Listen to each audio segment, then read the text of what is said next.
You know, and the older I get in my own singing, the more athletic it becomes, because you really you've got to learn economy as you age.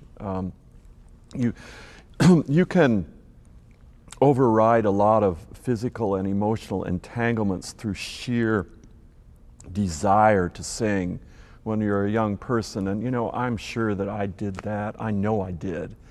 But as you get older, you don't recover from, if you've done things where you're constantly kind of fatiguing your vocal apparatus and the surrounding musculature, you don't recover as quickly.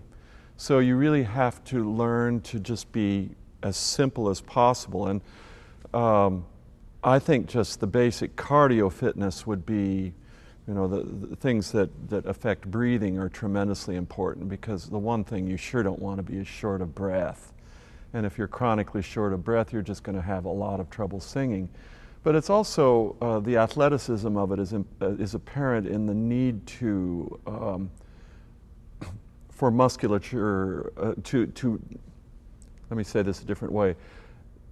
You need to experience what it is to isolate muscularly what you do, so that you're working in areas where the muscles are larger and you're resting in the muscles that are more vulnerable.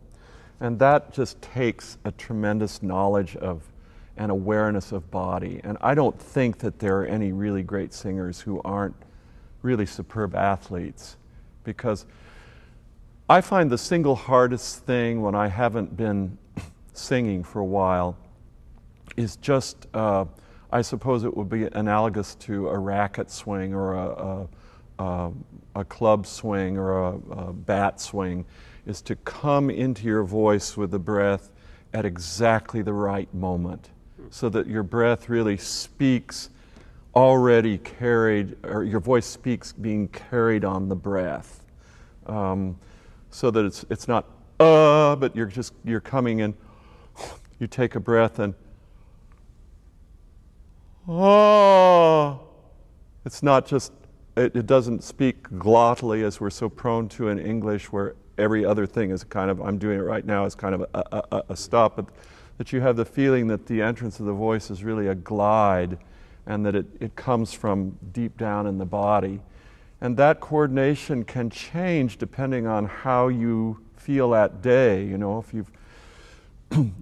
you're breathing good air and you're in good shape and you haven't been out partying the night before, sometimes you wake up and it's just there. You don't think about that coordination. But then there are other days when, you know, you might have done everything perfectly, but you get up in the morning and you feel sluggish and your voice is not very responsive, and it's at that point that you have to practice your swing, so to speak. And that's I think, the basic singing coordination, that everything kind of goes together with a feeling of spontaneity, but it's definitely led from the breath and from a lower place in your body. And then a split second later, you feel it kind of ring up here, and you have no feeling of sensation, particularly in your throat.